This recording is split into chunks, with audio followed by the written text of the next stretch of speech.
Good morning, everyone. Here we stand on the penultimate day of the year, in the beginning of a holiday cycle that will lead us to well, not many, but several 3-day Yom Tovs in the diaspora. Yom Tov will be falling for Rosh Hashanah, Thursday, Friday, going into Shabbos, first days of Sukkot, Thursday, Friday into Shabbos. End days, Shmini Atzeres, Simchas Torah into Shabbos. But in particular, this is a bit of a tense year in Israel, and it's not only about the fighting, and we pray that the latest incursions and operations go well, but this is the only time that in Israel they have a 3-day Yom Tov. As we all know, in Israel, the holidays are all one day. The festival holidays are one day, but Rosh Hashanah is 2 days. And the understanding of that is that essentially, just to briefly review, the holidays, we know what the days are. The Torah tells us what days the holidays fall out. So there's no question about the days they fall out. The question always had to do with the calendar. The calendar is set, or was set, by witnesses seeing the moon and taking it to the Beit Din, the Jewish court, to declare the month.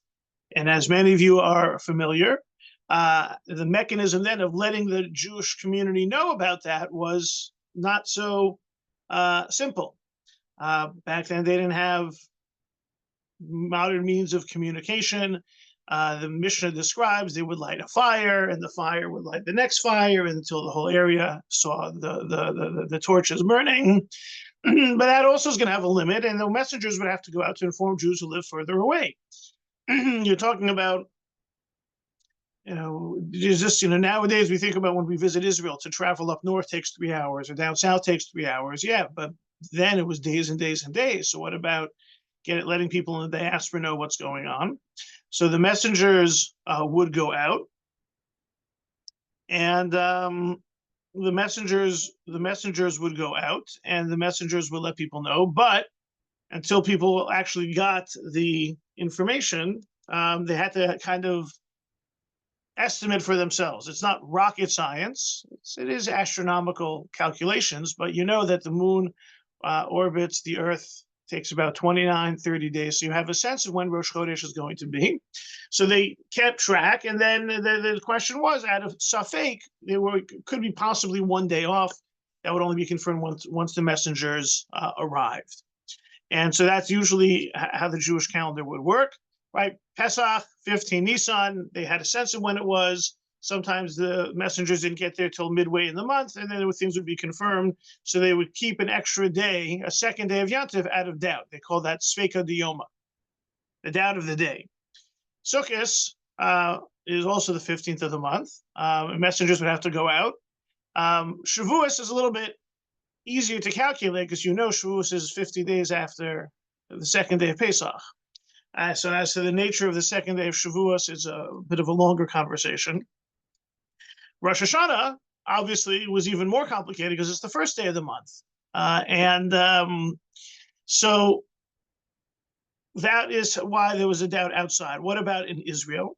So the Talmud describes that the situation of the witnesses seeing the moon could sometimes be complicated by how cloudy the night was, whether the witnesses saw it, whether they got to the Beit Din in time. And so the Talmud references the fact that since this is the first, Rosh Hashanah is the first day of the month, and you have to get it exactly right, there were times that the calculations were made about when Rosh Hashanah should be, right? How many days would there be in the month of Elul was the question. They kind of knew when it was. They needed to wait for confirmation, and 1 year the confirmation was slow to come. And therefore, the rabbis just said, enough of this uncertainty. We're going to have 2 days of Rosh Hashanah, and we're going to have those 2 days of Rosh Hashanah everywhere. And that was part of the decisions that the rabbis made, already recorded in the Talmud, that there would be 2 days of Rosh Hashanah everywhere, even in Israel. 2 days of the other holidays only in the diaspora, and that's recorded in the Talmud. In the period of the Talmud, they already knew that there was going to be a calendar set. It was set during the Talmudic era, right? calendar was set approximately the year 350 or so. Talmud was edited in its more finished version around the year 450 or so. So the rabbis in the Talmud were already talking about there being a calendar. This probably didn't necessarily come from the funeral home or from the local synagogue, but they had a calendar. And so the rabbis even asked the question, why do we have a second day of the holiday? And the answer is minhag avosenu biyadenu. That's the custom. In stone, says so in the Talmud, and that finalizes both the idea of a second day of the holiday in the diaspora, even though we no longer have Sfeika Diyoma, we no longer have a doubt, but it also finalized and concretized the need to be 2 days of Rosh Hashanah, even in Israel. And so it's interesting because we've spoken about the second day of Yom Tov in the diaspora before. I spoke about it in a Shabbos Agadol Drasha a couple of years ago, and there is a story about a Jew from the diaspora approaching Rabbi Cook. Right, so back in the 20s and early 30s, sometime then he approached Rabbi Cook and said, "Rabbi, you're such a genius. Can't you come up with a way to get rid of the second day of Yom Tov?" And Rabbi Cook said, "Yes." He said, "Move to Israel." And that's the solution. But that doesn't help for Rosh Hashanah, and everyone has to deal with it. For those of us who recognize the complexity or the difficulty or how heavy it is to prepare for 3-day Yom Tovs and are looking forward to a stretch of 3, I would say there's a little bit of glee knowing that our brothers and sisters in Israel have to share in our level of celebration for 1 Yom Tov. I just know from having a daughter who lives there, it's not as easy as the one and done celebration. It's 2 days, it's Shabbos, so everyone's getting a little bit of a taste of this high holiday season. Maybe there's something to be said for the new Jewish New Year being greeted in a uniform fashion. That's all fine and good. But our discussion is really the idea of the Eruv Tavshilin.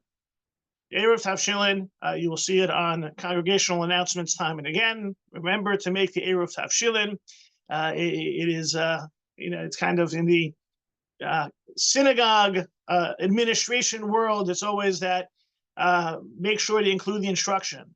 And also make sure to remove the instruction from the following year's calendar because, why have it if you don't need it? But it's the Eruv Tavshilin.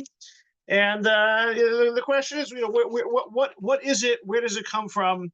Why does it become so important? It develops a certain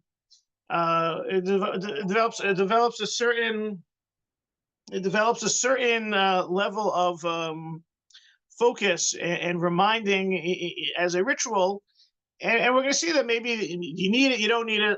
Let's understand that. I would imagine some people saw the email about the class. People are thinking egg and matzah, right? There's maybe a fish and a challah roll, right? It's that thing that 2 weeks after Yom Tov you find it still in the refrigerator, right? What's going on with the Eruv Tavshilin? So just a brief definition. We see it Rabbi Eliyahu Kitov's classic, The Book of Our Heritage. This is a bit of a selection from there on the Eruv Tavshilin. Source number 1. An Eruv Tavshilin is a halachic device which allows one to cook food on the festival for use on the Shabbat that immediately follows. To allow one to cook on the festival for use on Shabbat, one must prepare an Eruv Tavshilin which serves as a reminder that the cooking done on the festival is for Shabbat only. The Eruv consists of a matzah and something cooked, for example, a boiled egg or a piece of fish, and is prepared before the onset of the festival. It symbolically serves as the beginning of the preparation of food for Shabbat.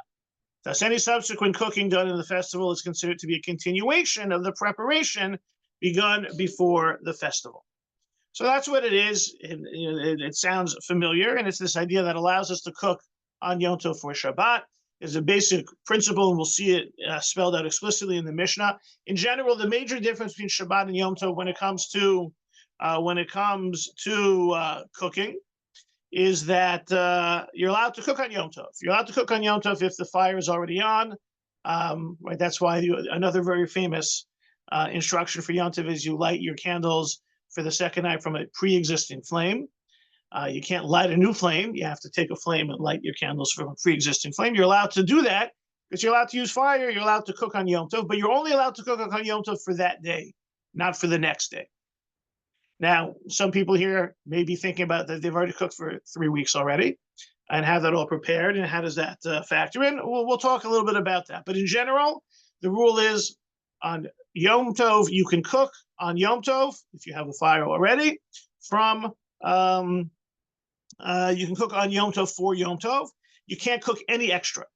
On Shabbat, you're not allowed to cook at all. So there is this Eruv Tavshilin, which has this idea of you take before the holiday to say whatever I cook on Friday for Shabbos is not starting the process, it's continuing the process. And we'll see that explained more explicitly, and we'll go into more detail in source number 2. Now, just keeping in mind, right, we're talking about an Eruv Tavshilin this year that all Jews are preparing because Rosh Hashanah goes into Shabbat. It doesn't have to be a 3-day Yom Tov for an Eruv Tavshilin. You can encounter a situation Shavuos with regard to Shavuos can be Friday, Shabbos. Pesach and Sukkot cannot be. That's another calendar conversation. But this is not the only Eruv Tavshilin that Israelis ever have to make. This is one that all Jews are joining together, and the concept of joining is really what the Eruv is all about, as we'll see. Let's launch into the Mishnah. Let's go back to the sources. How did the rabbis discuss this, and how did this get to us? So, the Mishnah in Beitza, source number 2. With regard to a festival that occurs on Shabbat Eve, right? Yom Tov is on Friday. One may not cook on the festival with the initial intent to cook for Shabbos. You can't cook on Friday saying, I'm cooking this for Shabbos. However, he may cook on that day for the festival itself, and if you left over any food, you can leave the leftover food for Shabbos. Great. So this is the idea of im hosir, if you leave over some. So already built in, if Yom Tov is on Friday and you want to worry about Shabbos, you're not allowed to cook on Friday. You can't put the roast in the oven thinking that it's for Shabbos. That's not allowed. What you are allowed is you're allowed to make more food than you need on Friday and use the extra. So an example of this would be, let's take, again, these are just purely random menu items. It's Yom Tov on Friday, and you're thinking Friday night, in the back of your mind, you're thinking, maybe I'd like to serve roast. It's now Friday, it's Friday afternoon, people are running around the house, maybe someone gets, says, I think I might be a little hungry. So you think to yourself, I have a great idea. Let me cook a roast and give you a slice, and that will be your snack. Great. Cook the roast, give a slice. Now, what do you do with the rest of the roast? Oh, let me use that for Friday night. That's the example of hosir for Shabbos. If you have extra, use it for Shabbos. It's a little bit of a loophole, right? You're cooking a whole roast so that someone can have a snack of a slice on Friday afternoon. Now, what do you do with the rest of it? Oh, use it for Shabbos. So as long as you don't explicitly cook the roast on Friday for Shabbos, you have this mechanism of hosir mishal Shabbos. You can cook extra on Friday for the next day. So if Yom Tov falls on Friday, how do you worry about Shabbos? Well, maybe someone will be hungry enough on Friday afternoon for a snack that will allow you to cook a whole roast, and then you'll serve it Friday. The early sages also instituted an ordinance that the joining of cooked foods, Eruv Tavshilin, the word Eruv literally means to join. Food that joins. One may prepare a cooked dish designated for Shabbat on a festival eve and rely on it to cook on the festival for Shabbos. You take something before the holiday, and now that allows you to cook on Friday for Shabbos because you're continuing a process that started before the holiday. Now there's a machloket Beit Shammai Beit Hillel. For this Eruv Tavshilin, is it 2 cooked dishes or 1 cooked dish? And they agree that fish with an egg on top is 2 different dishes, right? And the idea, and the Mishnah concludes, if you ate the food before the holiday and you don't have any food remaining, then it doesn't work. So the Eruv has to be in existence. You can't make the Eruv Tavshilin on, let's say in our case, on Wednesday, and then eat it on Thursday, and then still cook on Friday for Shabbos. But if there's a part of it left, you can rely on it. So that's the Mishnah, this idea of you're not allowed to cook on Yom Tov for Shabbos. Either cook extra on Friday without intending it to be for Shabbos and using the leftovers on Shabbos, or you make this Eruv Tavshilin. We'll just look at one other source and we'll stop for any questions or comments. The Gemara in Beitzah tries to understand what's the reason for all of this. What's the reason they have this Eruv Tavshilin? So that to ensure that Shabbos would not be overlooked. Rava said the sages did so in deference to Shabbat. And they instituted an Eruv so that one will select a choice portion for Shabbat and a choice portion for the festival. And if one fails to prepare a dish specifically for Shabbat before the festival, it can lead to failure to show the appropriate deference to Shabbat. Rava said you're doing the Eruv Tavshilin because you want to highlight or accentuate the honor we have for Shabbat. You don't want it to get, you don't really want Shabbos to get completely lost with, let's say, Yom Tov leftovers. Rav Ashi stated the sages did so in reference to the festival, so that people will not say one may not bake on the festival for Shabbat unless you began to bake the day before, or the more so one may not bake on a Friday festival for weekday. Rav Ashi says the whole idea is to make sure that we reinforce the fact that, look, people are cooking on Yom Tov. You think you're cooking on Yom Tov, you think you can cook anything on Yom Tov. That's not true. You're only allowed to cook on Yom Tov for that day itself. We don't want people thinking, oh, I can cook on Yom Tov, so maybe Thursday of Rosh Hashanah, I'll already get a head start to cooking what I'm going to eat to break the fast after Tzom Gedalia on Sunday night. So it's either to protect Shabbos or to protect Yom Tov. In terms of the two opinions, according to Rava, you definitely have to take the Eruv before Yom Tov because it's defending Shabbos. According to Rav Ashi, you maybe can make an Eruv on Yom Tov itself for Shabbos because you're going through the motions of protecting the integrity of Yom Tov.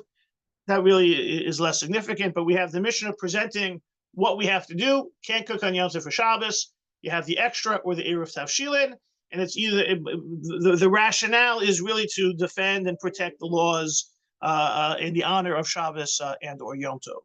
Questions, comments, reactions, and then we'll start getting into the nitty gritty of how it developed our egg and matzah.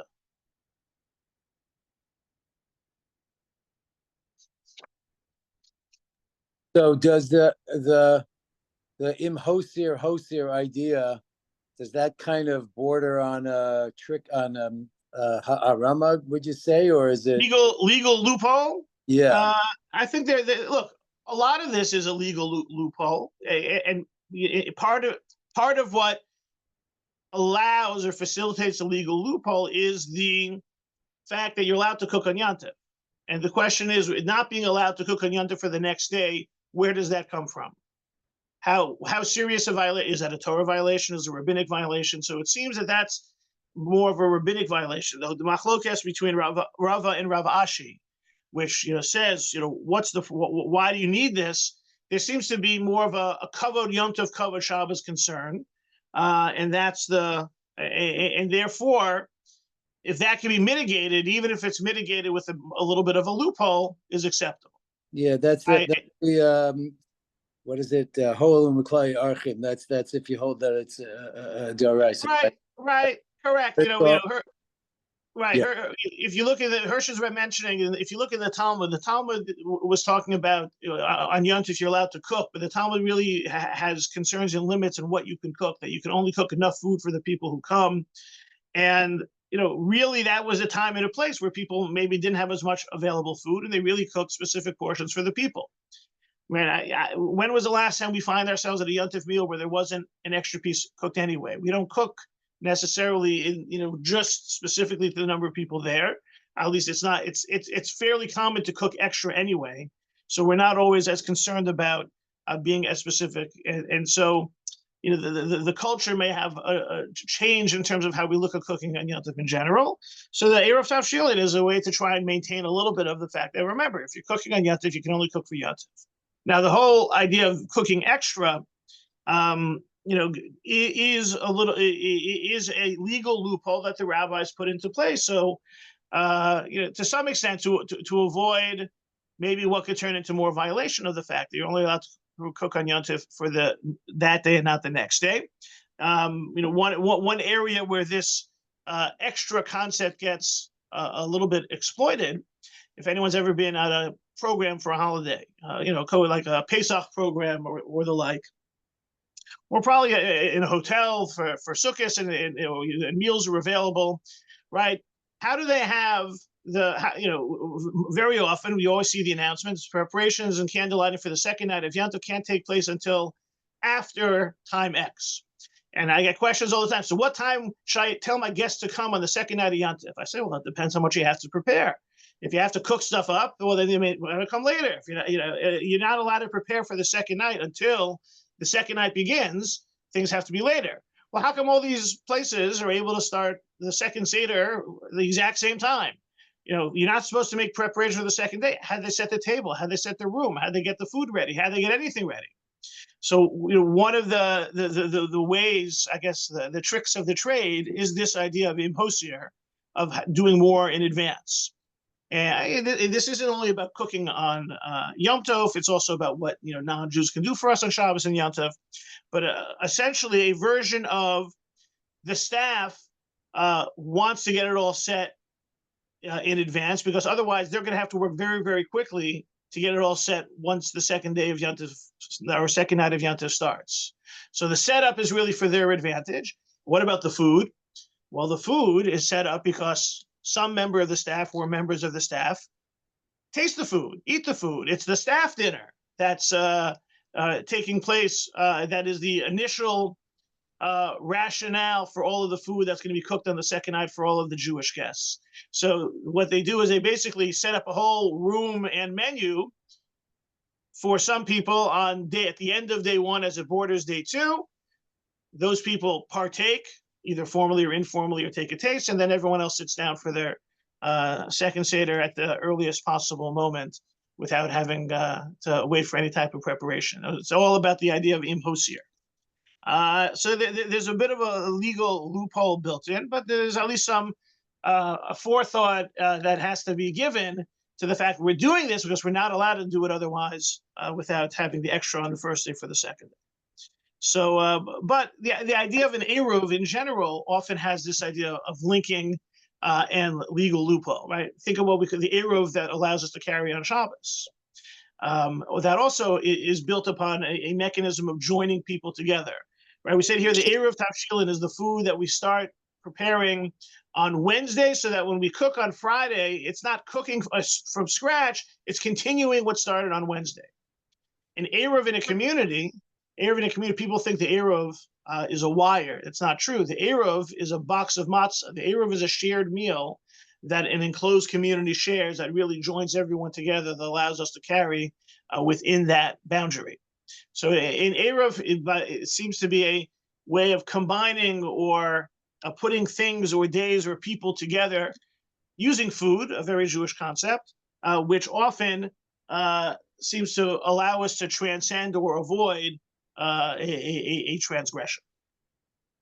So that's the presentation, that's the rationale. We're there to protect Shabbos and Yom Tov, but we have a mechanism. So what do we use? How do we get to the egg and matzah, or the challah roll and matzah, the challah roll and egg? So the Rambam, Maimonides, talks about this in source number 4. The minimum measure of an Eruv Tavshilin is a portion of food the size of an olive. The Eruv may not be established with bread, with cereal, or the like. Instead, a portion of cooked food that is served together with bread must be used. So the Rambam says, no, it's not about the bread, it's about cooked food. If the whole purpose of this is to allow us to cook, or to facilitate the cooking on Friday for Shabbos, it's got to be something cooked. The Shulchan Aruch, the Code of Jewish Law, follows other views and says on source number 5, the Eruv consists of bread and a cooked item. If one only made it using a cooked item, it is permitted. So the cooked item is the more important for the Shulchan Aruch, though, in the way that practically we make the Eruv Tavshilin. You have to have the cooked item, but it's also meant to be more substantial by having the bread, the baked item as well. So that's the what. Now, what about that other idea about, the Mishnah says if you want to cook on Friday for Shabbos, there's 2 mechanisms: is the Eruv Tavshilin or the cooking extra. Source number 6: if one realized he did not make an Eruv Tavshilin, he can cook a lot in one pot, and the leftovers will be for Shabbat. So the mechanism of cooking extra on Friday for Shabbos still exists, right? Obviously, you can't articulate that the extra is for Shabbos, but as long as you cook a lot for Yom Tov, use the extra for Shabbos. But it's interesting that there still seems to be the preference for the Erev Tavshilin to be made. Somehow the concept of Eruv has a certain level of support and encouragement that it is preferable to have the Eruv Tavshilin. Maybe because the cooking extra is a little bit too much of the legal loophole. It can be taken further to the extreme and abused more, or extended and stretched more, like we see in kind of the commercial settings. But Shulchan Aruch does point out, if you don't have an Eruv, you can cook the extra. Now, if you don't have an Eruv, we also introduced a very unique concept seen in source that originates in source 7, the Gemara in Beitzah. With regard to the blind person who would present Mishnayot before Mar Shmuel. So there was a person, he was blind, and he would talk Torah with Mar Shmuel. The latter observed that he was sad. So Mar Shmuel saw that this individual was sad. Mar Shmuel said to him, "Why are you so sad?" He said to him, "Because I did not prepare a joining of cooked foods before the festival. I didn't make my Erev Tavshilin." So Mar Shmuel said to him, he didn't say to him, "Cook extra on Friday for Shabbos." He said, "Rely on mine." In the following year, he once again observed that he was sad. He said to him, "Why are you sad?" He said to him, "Because I didn't make the Erev Tavshilin." Mar Shmuel said to him, "If so, you are consistently negligent in this regard. Therefore, for the entire world, anyone else but you, it is permitted to rely on my Eruv if they forget to prepare one. But for you, it is prohibited to do so. I do not intend to include such negligent people as yourself in my Eruv." Okay, so now, why he's negligent, maybe just because he forgot a second time, we'll push to the side for now. But here we have the idea that someone can make an Eruv for someone else. This turned into the practice of the rabbi of a community having others in mind, having the whole community in mind when making the Eruv, so as to capture and include everyone, so that everyone, if they can rely upon it. So if member X did not make an Erev Tavshilin, and how are they supposed to prepare for Shabbos? You don't have to cook extra on Friday. You can just go about it as usual and assume and be covered by the Erev Tavshilin made of the community leader. The Shulchan Aruch mentions this practice as really the halachic common practice in source number 8. It's a mitzvah for everyone to make an Erev. It's incumbent on the leader of the city to make an Erev for his townspeople, so that those who forget to make an Erev, those who were forced not to, and those who made an Erev and lost it can rely on his. This is also the case for ignoramuses who don't know how to make an Erev. Okay, the Or Zarua was not happy with those who didn't know what to do themselves. However, one who can make an Erev and didn't make an Erev, or rather wants to depend on the leader's Erev, is called a sitter, cannot rely on it. And that's an extension of the story of the person with Mar Shmuel. Mar Shmuel didn't want this person to just rely on it and not make an Erev Tavshilin, but if he hadn't, then you could rely on that of the community rabbi. It's the idea that there seems to be a mitzvah to make an Erev Tavshilin regardless. And therefore, if someone makes an Erev, is doing it on behalf of others. This is the idea of what's called zechiyah. You're having it in mind, you're doing it on behalf of others. And this, really that's what doing it on behalf of others is what connects the act of the Eruv Tavshilin, which is in and of itself connecting Friday to Shabbos, is being done for anyone else. This idea of zechiyah applies actually also to the Eruv that's made around the community. Right? We said before that the Eruv around community is not just that the community is enclosed properly according to Jewish law by wires or fences or walls or whatever it may be. There needs to be something that joins everyone together. And what joins everyone together is a meal, a communal meal. We usually use a box of matzah because that's a communal meal that will last a very long time. Practice is to replace the Eruv once a year. So the matzah certainly lasts that long. And the idea of when it's done, when that Eruv is done, is created, there's a bracha, and that the idea is the person who does that Eruv, usually the community rabbi. When I do that practice, I then pass the matzah, box of matzah, on to someone else, representing the fact that I'm sharing this meal with him and by extension everybody else together. This idea of a zechiyah, this idea of, in some way, it's a halachic version of paying it forward, and so that the communal meal of the Eruv that allows people to carry is not just being held by one person or one place, or shared by one person. It's being shared to another person, representing sharing on behalf of everyone who's there. And in a way, that's what's happening with the Eruv Tavshilin. In this case, the rabbi makes an Eruv and passes it on to one person and says, I'm doing this on behalf of everyone as well, so that if someone forgets, they can go about their business as usual. It's even though there's a valid approach of it, you can cook extra on Friday for Shabbos, it seems that we want to rely on this Eruv Tavshilin, which begs the question, what if you're not going to do any cooking for Shabbos?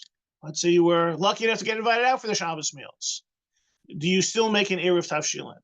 When we find ourselves in a situation like this, is there a mitzvah to make an Eruv Tavshilin regardless or not we're going to use it? Now, you could say, it's always good to be prepared, make an Eruv Tavshilin.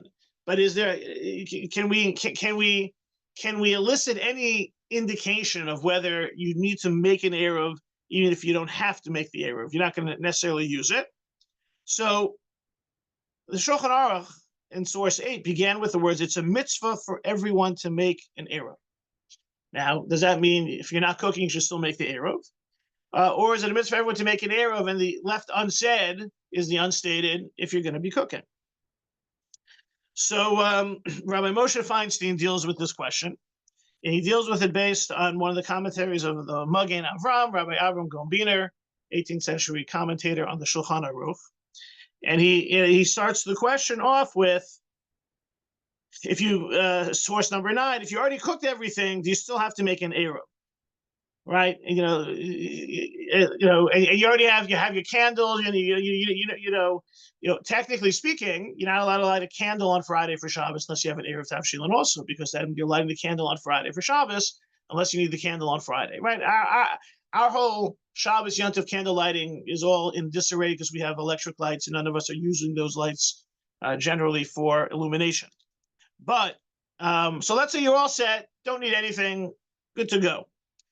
So he quotes the Magen Avram, who creates a situation that a person is, it's Erev Yom Tov, and the person realizes that they didn't make an Eruv Tavshilin as they're on their way to Shul. And if they go make the Eruv Tavshilin, then they'll miss Mincha. And if he davens Mincha, he won't do an Eruv Tavshilin. So to try and answer the question, the Magen Avram presents a conundrum. Okay, Mincha or Eruv Tavshilin? So if we play that forward, if Mincha is more important, what does that tell us about Eruv Tavshilin? It's less important. Mincha is more important, you don't need it. But if Eruv Tavshilin is more important, then the idea of then it tells us that there's a mitzvah to make it. And he says, so Magen Avram says, if that's the case, he says, Yispalo Mincha v'lo yaniach Eruv Tavshilin. Yuchol liknos kimcho la'acherim. He's able to. There are ways around it. Someone else will cook for him. It will be, he'll quote unquote sell all of his food to someone who made an Eruv Tavshilin, so he's he covered under theirs. V'im hu chiyav mitzvah b'chol ofen. If you really had, if the Eruv Tavshilin was the real independent mitzvah, you'd have to go home and make the Eruv Tavshilin.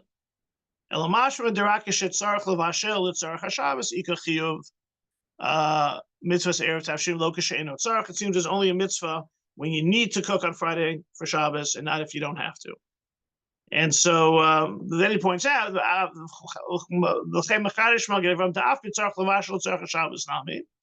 if you also have to cook for Shabbos,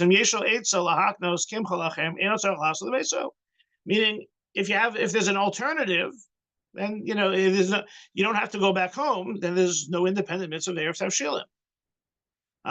But if someone asks before Yom Tov what to do,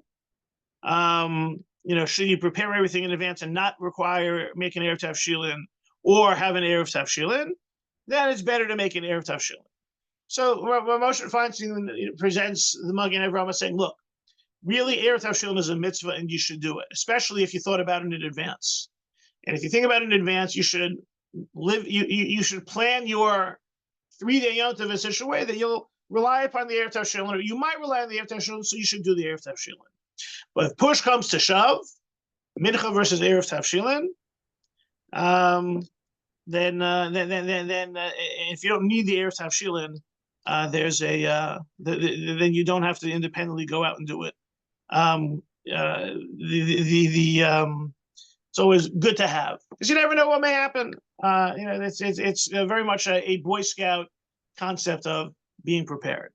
So that would apply to the kids going for a year to Israel, and they're not cooking necessarily in a group Shabbos. So it would be allowed to.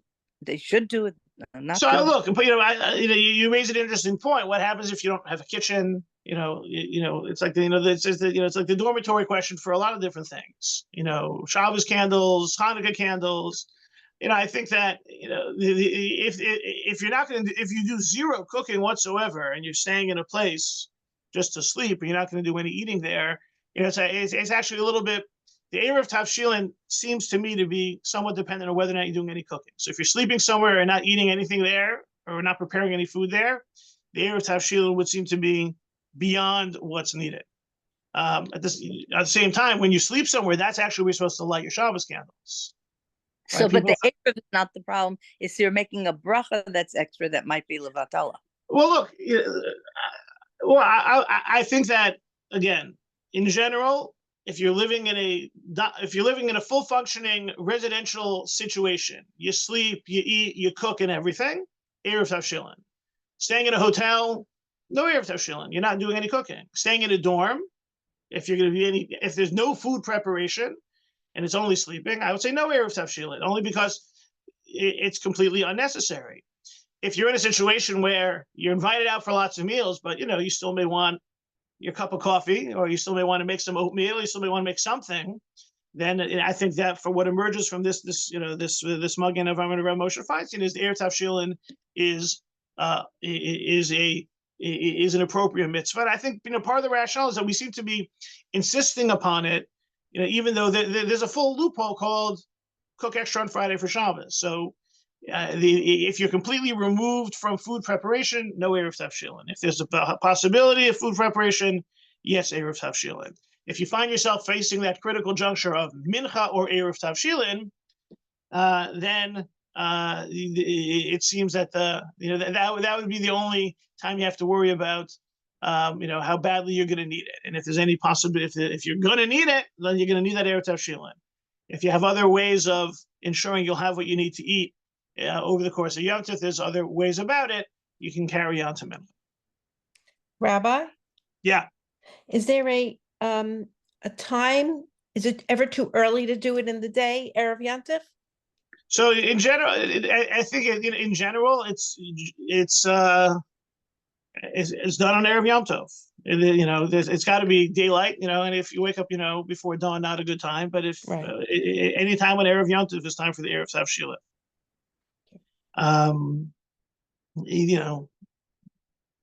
Some people like to. It's interesting because they talk about that the prep. What about the preparations for Shabbos? Is there a certain time frame for those? Because of the Erev Tavshilin, should the preparations be earlier or later? Is it better they be later? There's some conversation amongst the commentaries, but essentially, basically, with an Erev Tavshilin, you can cook on Friday for Shabbos.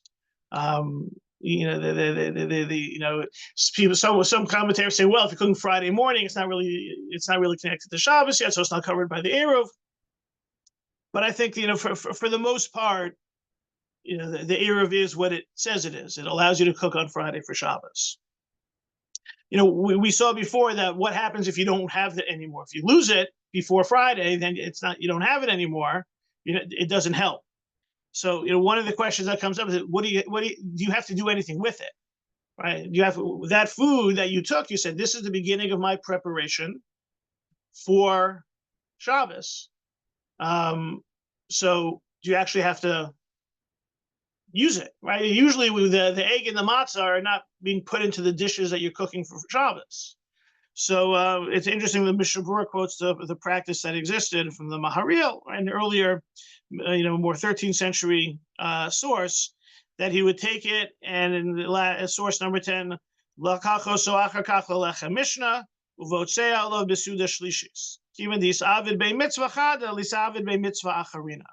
He would take it and eat it as shal shudis on Shabbos after Yom Tov. So since he already did one mitzvah on it, the Eruv Tavshilin, let's incorporate it into another mitzvah of Shabbos and turn it into the meal, which I think is a nice, in a sense, coming full circle in a ritual that, on the one hand, isn't critical. There are other ways about it. You could use the extra cook. You could use the legal loophole of the extra, but it does seem that the rabbis like the Eruv Tavshilin and wanted it incorporated into people's Yom Tov that falls on Friday lives by encouraging it, by creating all scaffolding around how it's meant to be done, by creating a fail-safe to rely upon it, even if you didn't make it, by having the rabbi do it. At the same time, not letting this be a complete crutch and safety net because you can't completely rely on that. Milachachila, ideally, it's only if you forget. And trying to take the Eruv and turn it into a I guess, elevated into the Shalashudis mitzvah idea that it should be eaten properly. Again, if it's not eaten, the Eruv Tavshilin still works. But it's this idea of this joining of Yom Tov to Shabbos, the cooking on Friday into Shabbos. This idea of Eruv, of joining, seems to be one that the rabbis very much like the ritual symbolism of it.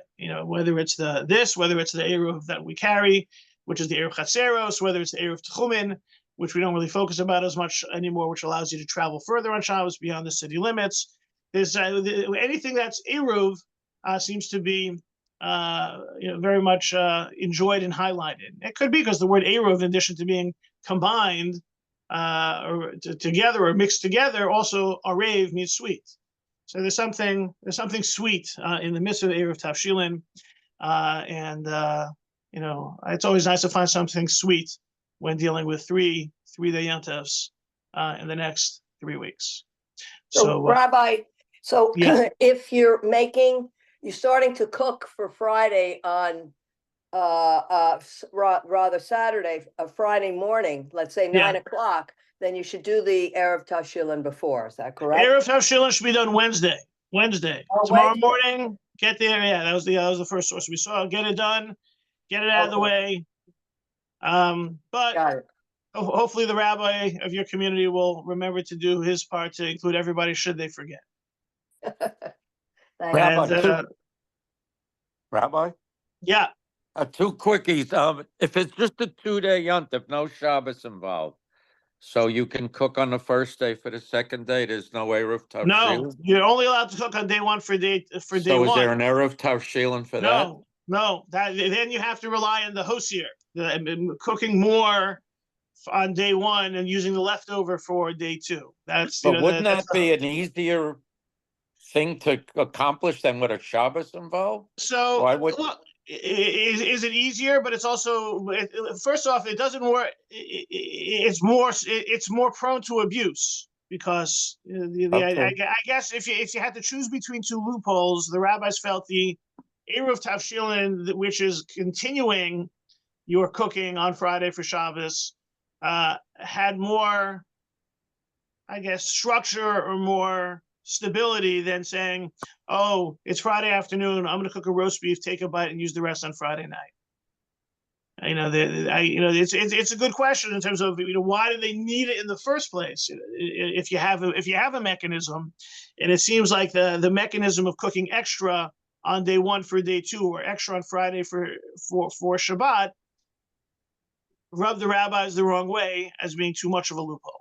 One other thing, my friend lives in a building with a community sukkah, and I think he has a custom of bringing food into the sukkah before Sukkot as some way to get around the Eruv of carrying into the sukkah. You familiar with anything like that? No, the only thing there is something, if you live in an apartment building or some sort of, multiple residences, technically, if you're if there's no Eruv in the city or community or area that allows you to carry outside on Shabbos, then the building itself needs some mechanism of Eruv.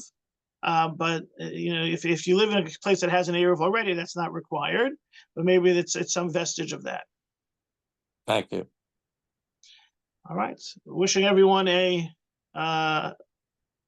good luck with your Eruv and your 3-day Yontef, and a Shana Tova, and look Shana forward Tova. to study with everyone next year. Thank you, Lovely. Rabbi. Thank Amen. you. Uh, Shana Tova. Shana Tova to everyone. Thank You you for too.